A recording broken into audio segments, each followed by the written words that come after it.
千里之行，始于足下. A journey of 1,000 miles begins beneath the feet. We now gather in the Tao to travel the journey together.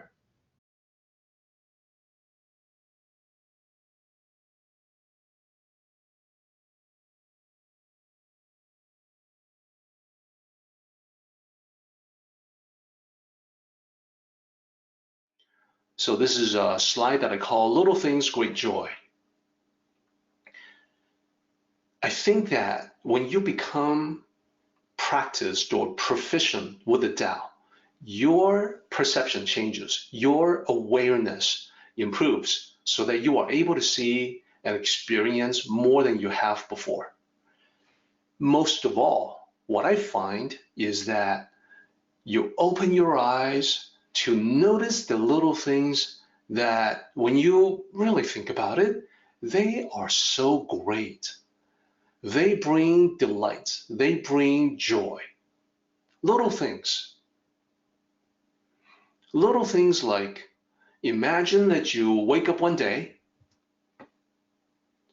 and you're thinking, well, gonna have to get ready for work.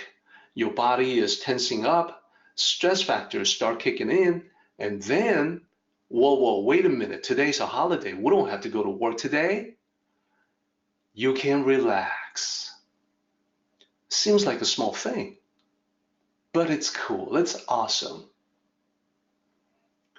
Or another example that I think everyone can agree on, puppies and kittens, little things, but great joy. Who doesn't love puppies and kittens? What about, these are, by the way, random examples, no rhyme or reason. It's just whatever occurred to me as I was creating the slide. So what about this? What about hot soup on a cold day? That's actually my favorite thing. And if you like, you can turn that around and say, maybe like ice cream on a hot day, something like that. But that's the basic idea. Imagine that it's very cold and miserable, but then you get some hot soup in you and it's wonderful. Next one, also very small, a very small thing, scratching an itch. Little thing that brings joy.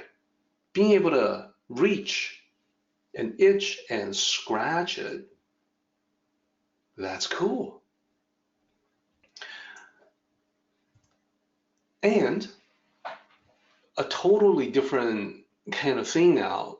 Imagine the smell of freshly baked cookies. Doesn't even have to be cookies, could be pastries or cake. The smell of the bakery. It is no accident that real estate agents, when they show a house, some of them go to the extra effort of putting something in the oven to bake something. They know that when potential buyers walk in to the house to look at it, maybe it's an open house, maybe the house is being shown to the public, that the smell will immediately conjure up the feelings of home, all kinds of positive, great feelings associated with the house. And it does have an effect. It makes that house much easier to sell. So little things like that, little things that I find to be so delightful, to bring such great joy, like taking a walk outside. So simple, most of us can do it without trouble, and yet taking a walk outside, perhaps even taking a walk outside at the beach, or watching a beautiful sunset, or a beautiful sunrise. These are all delightful little things that we can fully enjoy if we live in the moment in the Tao. Now, speaking of great smells that get me in a great mood, I also want to include clean laundry. And it's not just the smell of clean laundry that I love, it's also the feel of fresh sheets, the fluffiness of just washed laundry, the feeling of it. All of these conjure up endless positive feelings and remind me of home, the concept of home, where you can relax and just be yourself. And what about being with others? What about getting caught up with a friend? You haven't seen a good friend in some time, and you are coming across this friend, and wow, there's a lot to get caught up on. So you find out about what he or she has been doing, and then tell them what's been going on with you. A little thing, but it definitely brings great joy. I also have another one called good timing. Let me explain what I mean by that. This can apply to many things. For instance, when you drive, you get close to an intersection, and the light, before you even slow down, the light turns green, so you zoom right across. Good timing. Little thing like that, hey, that brings me joy. Or what about when you're trying to catch a bus or train, you get to the station, and the bus and train arrives right at the time that you get there. Good timing. That brings me joy. Or it doesn't even have to be transportation. It could be as you're walking around in a building, maybe an office building, and you need to get to a different level. You go to the elevator, and at that moment, the elevator doors open. Good timing. Cool. A little thing. But agree, it definitely, for me at least, brings joy. And let's do one last one. Sunshine after the rain. So notice what happens when the rain stops. Everything is clear outside. The air smells clean, fresh, revitalized. It's like everything has been washed. And you may see a rainbow. And the rainbow is a powerful reminder of how beautiful nature can be. The rainbow costs nothing, demands nothing. It's just there. It's just beauty, free for everyone to enjoy. So these are little things. So by now, I think you can see that there's great power in little things. This is one aspect of what Lao Zi is talking about. The Tao may seem insignificant, hey, but the simple pleasures of the Tao can be so delightful, cannot be regarded as subservient. It can be the important thing in life. So there's a little more. We can extend this idea about little powerful things to actions that we take in everyday life. Simple actions, small things that we can do. For this one, I want to bring in an image as a reminder. You may know this. This is something from my childhood. Does anyone recognize this? I'll give everyone a moment to react to this particular graphic and maybe be able to tell me what that is. It's a cartoon characters that I watched ever since I was little. It is the Mighty Mouse. The Mighty Mouse is not huge. The Mighty Mouse is the opposite of the Incredible Hulk. It's very small, but the Mighty Mouse is very powerful. So I want to use Mighty Mouse as the symbol for little things that can pack a powerful punch, that can have a powerful effect. I'm reminded of the Mighty Mouse when I heard about this particular story about a gentleman who was sent from corporate office to a regional office to manage the regional office, which is attached to a factory. So this manager sent by corporate relocates to this outlying region and starts managing the regional office in the factory. He was very frustrated because he was getting nowhere. It was like people wasn't paying that much attention to him. It was like they just paid lip service to everything he was saying. That's right. Okay, yes, sir. Yeah, we'll do that. But they were definitely not taking the actions that he wanted them to take. So he was pulling his hair out in frustration and finally had an opportunity to ask someone about this, seeking advice. A local person who was a supervisor working at the same place.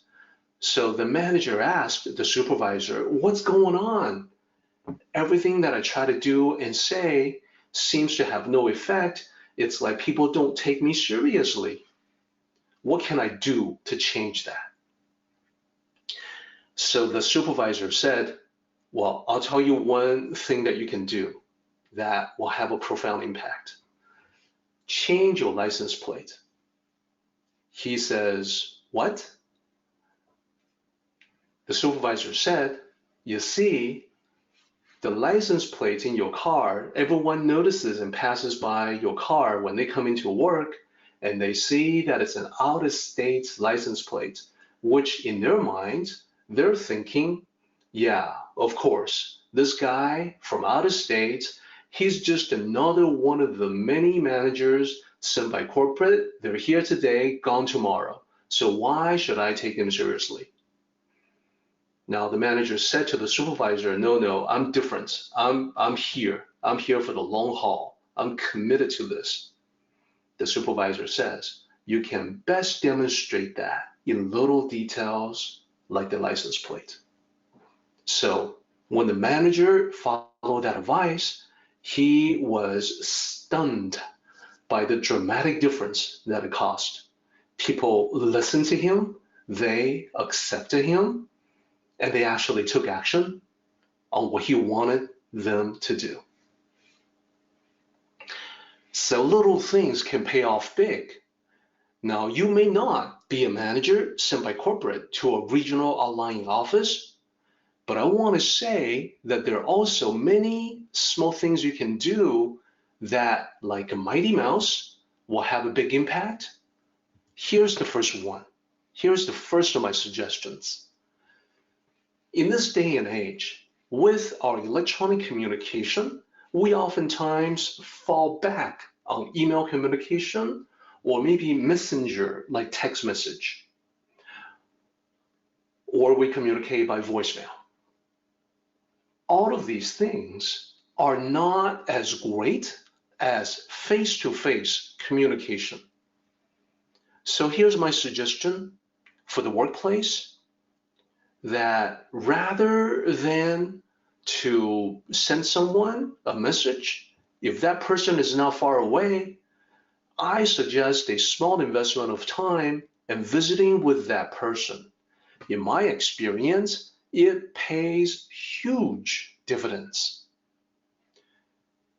We human beings are social creatures. We all like that personal face-to-face contact. So if we can maximize that and minimize the increasingly impersonal nature of electronic communication, I think that you will find it's a small thing that has a big impact. That's number one. Number two, in the same idea, in the same concept, I would recommend that you send someone a handwritten note. If you want to thank someone for a job well done, a favor to you, rather than to send an email, or leave a voicemail, send a text message. If you cannot communicate and thank that person face to face, I would suggest a handwritten note. This is increasingly rare. People don't do this anymore, but that's the reason why it packs a big punch. This is your way of telling another person, hey, listen, you're important to me.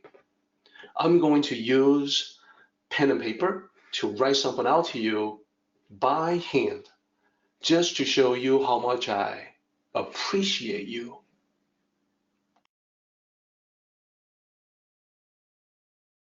So yet another way to make a big impact without spending a whole lot of time. The handwritten note can be brief. It can even just be 2 words, thank you. Regardless, the fact that you have handwritten the note makes you different from just about everyone else. Number 3, I would suggest the following. Every day, people ask one another, how are you? How's it going? How's life? I want to ask everyone to consider what happens after that. When you've asked the question, one of those, how are you? How's it going? How's everything? How's life? Etc. Practice the mindfulness of actually listening to the answer. It even kind of sounds strange that I have to say that, but I think you have noticed, just as I have, that people don't tend to listen to the answer. Increasingly, you'll find people asking the question, but as you are answering, you realize that they ask the question only mechanically. They don't really want to know the answer. They're just going through the motions. They don't really care. They're trying to get you to respond so they can say the next thing, which is, by the way, could you get that report ready for me? Or something else. Or just be able to get away and put an end to that interaction. I urge you to be different. I urge you to not only ask a question in greeting, but to actually pay attention to what people say. Maybe even address that. I have heard an exchange that goes like, how are you? Well, not so great today. Oh yeah, okay, see ya. Indicating that the person who asked the question wasn't listening for the answer. So for you, if you say, how are you? And the other person says, well, not so great today. If you were listening to the answer, you might come back with a, that bad, huh? Or, really, what is wrong? What's the matter? All of these are small gestures that signal to people you really care. If you weren't prepared to go into a lot of details, spend a lot of time on the follow-up Q&A, that's okay. Just the fact that you have paid attention to the answer, that's enough to let people know that they are important to you. And then you can always, at some point, say, gosh, I would love to hear more, but I gotta get going. Anyhow, these are all Mighty Mouse little ways to make a big impact with your communication, small actions. All right, so I want to talk about the small leading to the big. Oftentimes, I see this expressed in a very specific, very particular way. The story of the nail. I think many of you may have already heard this. Let me read it to you. It's just a few lines. It goes like, for the want of a nail, the shoe was lost. For the want of a shoe, the horse was lost. For the want of a horse, the rider was lost. For the want of the rider, the battle was lost. for the want of a battle, the kingdom was lost. And all for the want of a horseshoe nail. So losing the nail for the horseshoe meant that the horse was not able to run. Therefore, the rider could not ride. And the lack of the rider meant that perhaps the scout or the general was lost. Thus, the battle was lost. Thus, the kingdom was lost. Everything has a cascading effect, bigger and bigger. Now, this is, of course, talking about loss. So the lines, the sequence in the events that I just read off to you is essentially negative in nature. When I talk about small change leading to huge effect, I wanted to do it the other way. I wanted to talk about positive. I want to talk about how a small positive thing can end up becoming huge, like something small, like the nail leading to the loss of the kingdom, which is, much, much bigger.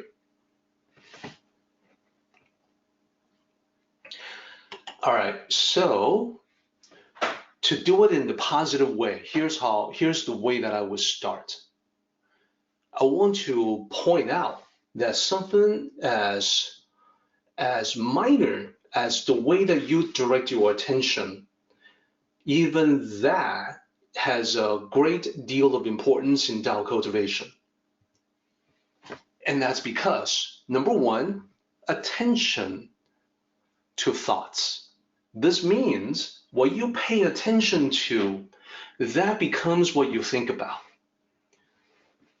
You can see this, both positive and negative, in a variety of different ways. The person who is paying attention to faults and people to blame will find plenty of faults and plenty of people to blame. The one who's directing attention to look for the good in people will find plenty of good in everyone. Therefore, an important skill in Tao cultivation is to know how you want to direct your attention. Is to be able to skillfully direct your attention to that which will be the most helpful to you.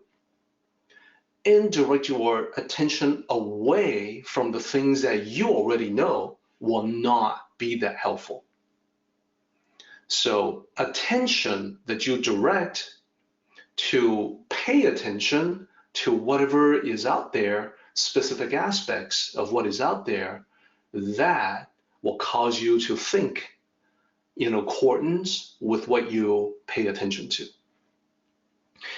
So stage magicians all know this, that human beings can only pay attention to just a narrow range of focus at any one time.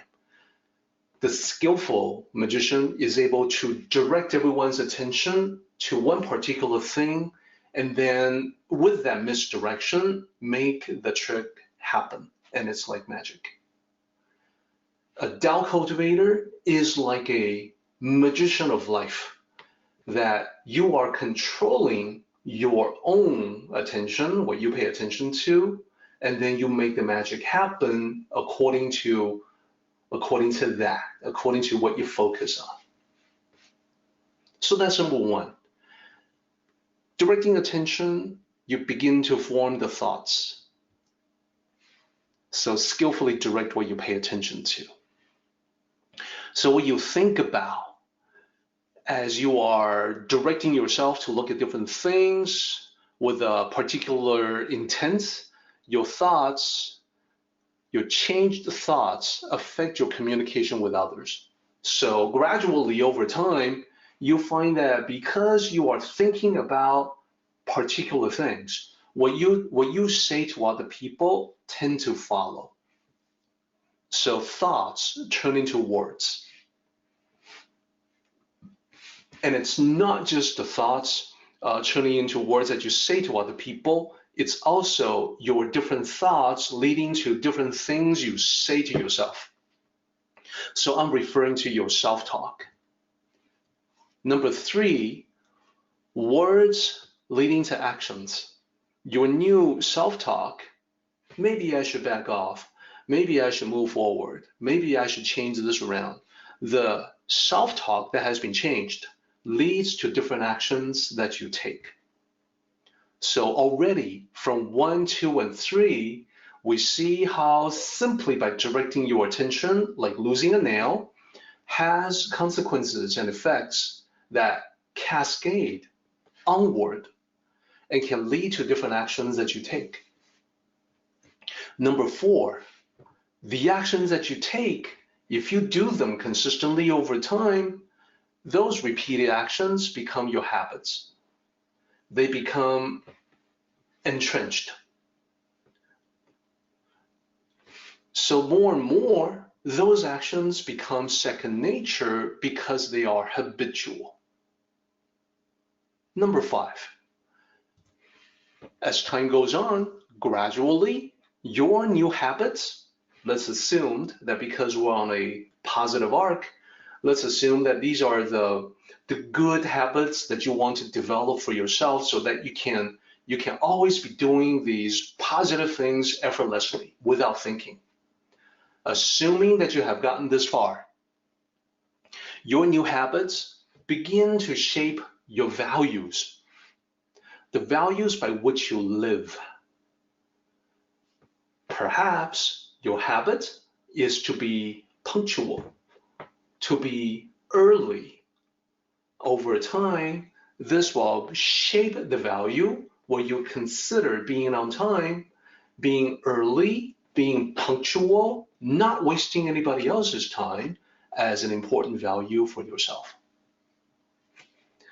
And lastly, number 6. I wonder if you can guess what number 6 is. Your values have a huge impact on your life. They can literally affect your destiny. So the better your values, the greater your values, the better your destiny, the greater your destiny. And all from directing your attention skillfully. So from a small change, deciding what to pay attention to, huge effect. Your destiny can be shaped like the kingdom can be won or lost. Small change lead to huge effect. Our meeting has come to an end, but the journey continues on. Let us travel safely. Until next time, may the Tao fill you with peace and happiness.